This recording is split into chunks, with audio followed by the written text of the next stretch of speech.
घर में कभी काम अधिक हो, लांग बांध कर जुट जाना, और जितनी अधिक जिम्मेदारियां आपकी बढ़ें, अपना सौभाग्य समझना। जिम्मेदारियां उन्हीं को मिलती हैं जो सौभाग्यशाली होते हैं, और जो जिम्मेदारियों से दिल चुराते हुए कामचोर होते हैं, और जो काम नहीं करना चाहते हुए निकम्मे होते हैं, और जो काम करने के लिए इंतजार करते हैं कि लाइए मैं करूं, वे महान होते हैं, कर्मयोगी होते हैं। और जो सबकी जिम्मेदारी लेते हैं, वे महान पुरुष बनते हैं। आप सब यहाँ बैठे हो ना, मैं आपकी सबकी जिम्मेदारी लिया, तुमको पता हो न हो। ये सुभाष भाई इतनी सेवा कर रहे हैं, करम भाई आदि दाम भाई, इनकी सबकी जिम्मेदारी है हमारे पास। इनका भी दिमाग से ध्यान रखता हूँ। ये दूर दूर से जो सब भक्त आए उनका भी ख्याल रखता हूँ, सबके बारे में सोच रहता है। ये संतों का भी जिम्मेदारी रखता हूँ, इनका भी ख्याल रखता हूँ। अपने साथ के हमारे साथ ये संत हैं, देखो इनका दर्शन करो, इनका भी पूरा ख्याल रखता हूँ। किसको क्या देना है, क्या करना है, कोई भूखा तो नहीं, कोई ओढ़ा कि नहीं ओढ़ा। रात में अगर संत खबर करता है कि कंबल गुरुजी से एक मिल जाए, तो अपने रजाई में जो कंबल लगा उसको निकाल कर रात में भिजवाता हूँ कि दे दो उसको, मैं बिना कंबल रह लूँगा, उसको दे दो, मन छोटा ना हो। इनकी भी जिम्मेदारी रखता हूँ। और छोटा मोटा जो भी भगत आता उसकी सबकी जिम्मेदारी रखता हूँ, किसी को कोई तकलीफ न होने पाए। जो मेरा प्रोग्राम करता उसकी बहुत बड़ी जिम्मेदारी रखता हूँ कि उसको असमंजस न पड़े। ये माइक सेट क्यों रखना पड़ा हमें, ये इसीलिए साथ में रहता है कि माइक सही नहीं चलेगा, प्रोग्राम फेल खा जाएगा, तो भगत जी को असमंजस पड़ेगा। तो ऐसा माइक सेट है, आवाज़ मधुर मधुर है कि नहीं, साफ क्लियर मीठी है कि नहीं है, स्वीट बाणी है, कितना साउंड लगा हुआ है, कम से कम 50 साउंड लगा हुआ है स्पीकर, ये जगह जगह पड़ा है, सब इधर उधर लगा है। एक ट्रक में भर कर आता है कि भगत जी को दुख ना हो। और अपने संत प्रबंधक को समझा देता हूँ कि भगत की ताकत को समझना, तब उसको सामान बताना। अगर कमजोर है तो केवल पोहा बना लेना, हलवा की बात मत करना। हाँ, भगत कमजोर है तो छोला वाला मत ला, बस खाली चावल का बबरा बना दे और टमाटर की चटनी मिला के खा लेना। तो हमारा संत स्वयं होशियार है, वो कम में कर देता है, और जब देखता है भक्त ठीक कर सकता सेवा, तो थोड़ा इशारा दे देता है, थोड़ा कर दो। ऐसा भक्तों का भी ख्याल रखना चाहिए। और जो सबकी जिम्मेदारी लेता है ना, महाबुद्धिमान हो जाता है। अगर महाबुद्धिमान बनना है तो अपने परिवार की पूरी जिम्मेदारी लेना, रिश्तेदारों की भी ले लेना, पड़ोसियों की भी ले लेना, गांव भर का ख्याल करना कि हमारे गांव में सब खुशहाल रहें। किसी की बेटी का विवाह ना होता हो उसका भी करा देना, मदद कर देना, चलो हम भी ढूंढवाते हैं। और जो परोपकार करता है, दूसरों का ख्याल करता, वही तो भगवान होता है। भगवान कोई अलग थोड़े होता है। पराया दर्द अपनाए उसे भगवान कहते हैं, किसी के काम जो आए उसे इंसान कहते हैं, उसे इंसान कहते हैं। सब सुखी रहें, सब प्रसन्न रहें, ये जो कोशिश करता वो खुद सदैव प्रसन्न रहता है। किसी से ईर्ष्या मत करना, सभी से प्रेम रखना, और किसी के प्रति वासना मत पैदा करना, सद्भावना रखना, अपने घर को मेंटेन रखना। 24 घंटे में आधा घंटे का समय निकाल कर थोड़ा ध्यान भी कर लेना। अगर तुम ज्यादा काम करना चाहते हो तो 10 मिनट ध्यान जरूरी है। ज्यादा स्मरण शक्ति बढ़ाना चाहते हो तो 15 मिनट आपको बिल्कुल फ्री रहना जरूरी है दिमाग से। और ज्यादा आप उन्नति करना चाहते हो थोड़ा विश्राम करना भी जरूरी है। और ज्यादा लंबी छलांग मारना चाहते हो तो रेस्ट करना भी जरूरी है। और भोजन का स्वाद पाना चाहते हो तो कड़ी भूख लगना जरूरी है। और कड़ी भूख पाना चाहते हो तो कठोर मेहनत करना जरूरी है। और कठोर मेहनत करना चाहते हो तो संकल्प लेकर के बड़ा प्लान बनाना जरूरी है, ताकि तुम कड़ी मेहनत कर सको। भक्ति कर तो ऐसी कर कि भक्ति की तू हद कर दे। भक्ति कर तो ऐसी कर तू भक्ति की हद कर दे। और यमराज के दरबार में जाए तो अपने कर्मों का खाता भी रद्द कर दे। कर्मों का खाता भी रद्द कर दे।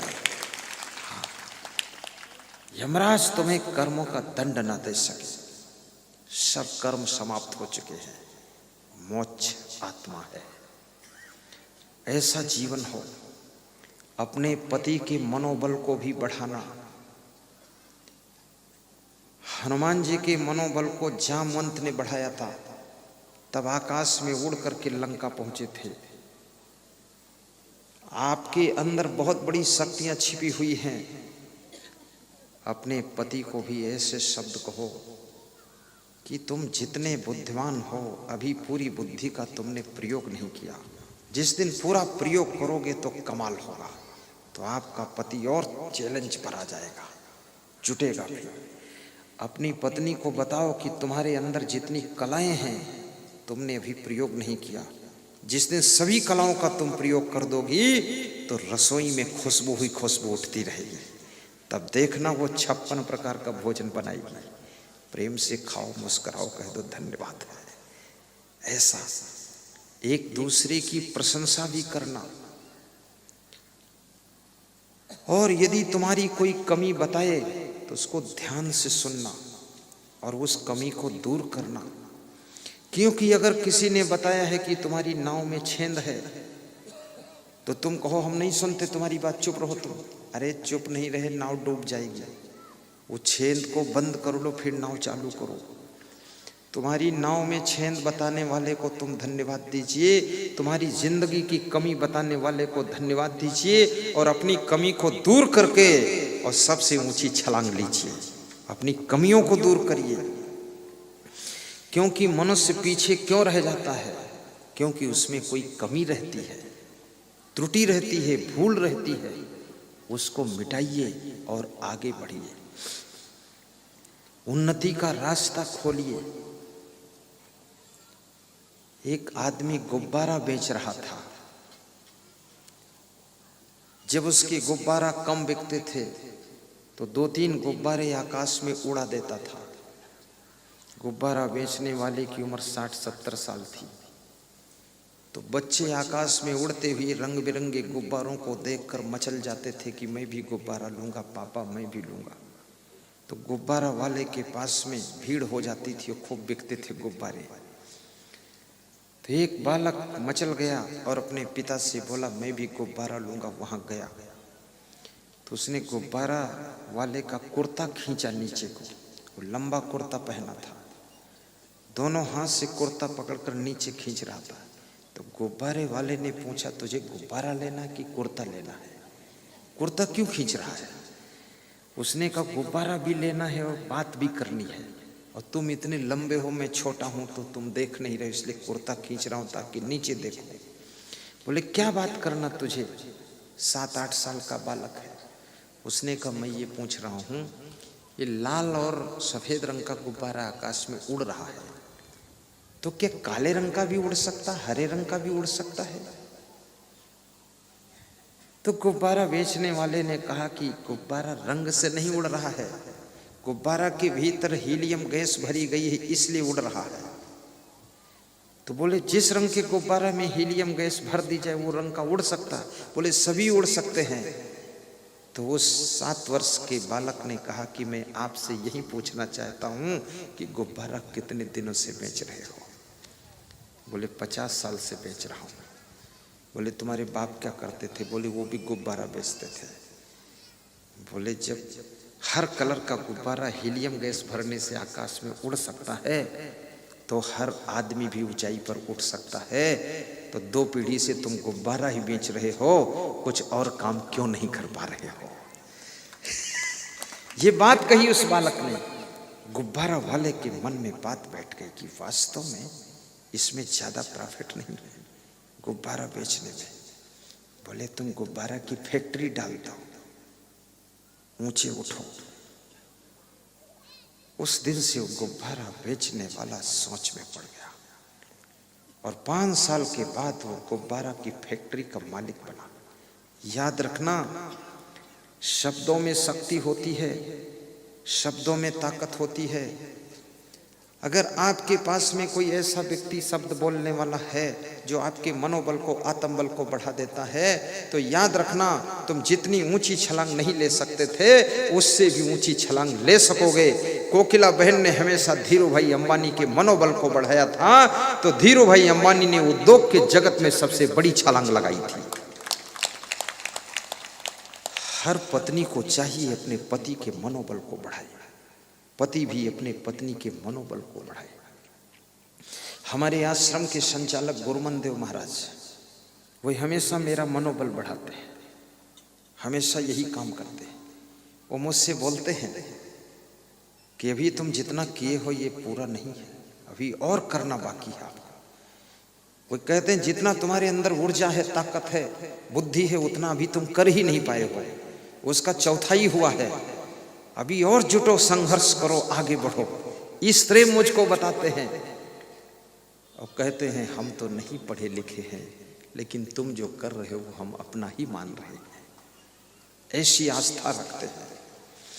और उनकी ही देन है जो मैं आज प्रवचन कर रहा हूँ। नहीं, प्रवचन करने में शर्म लगती थी, उन्होंने ही मुझको बिठाया, इसमें प्रवचन सिखाया।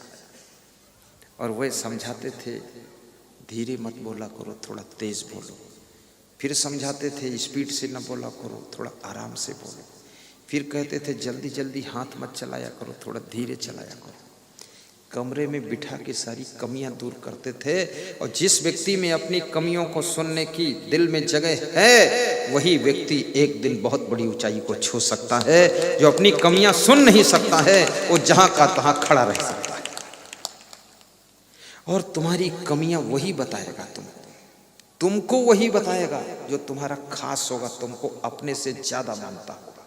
और तुम्हारी कमियां दूसरों से वही बताएगा जो तुम्हारा निंदक होगा और तुम्हारा शत्रु के समान होगा। वो दूसरों से बुराई करेगा ताकि तुम्हारा अपमान हो जाए। और तुमसे अगर कोई कमी सुना रहा है तो इसलिए सुना रहा कि मेरे प्रेमी की कमी दूर हो जाए, ताकि इसका सब जगह बहुत बड़ा सम्मान हो जाए। इसलिए वो कमियां, इसलिए माँ बाप, सास ससुर अपने बेटे बहू बेटी की कमियों को बताते हैं तो बेटे बहू बेटी सब नाराज हो जाते हैं। कहते जब देखो तब तिकड़म बताते रहते हैं, जब देखो तब कमी बताते हैं, सब हमारे में कमी ही कमी है, तुम रह दो बताने को, हम नहीं सुनते। लेकिन सुनिए, उससे तुम बहुत महान बनोगे, आगे बढ़ोगे, प्रगति करोगे, धनवान बनोगे, सम्मान पाओगे, सुख मिलेगा, शांति मिलेगी।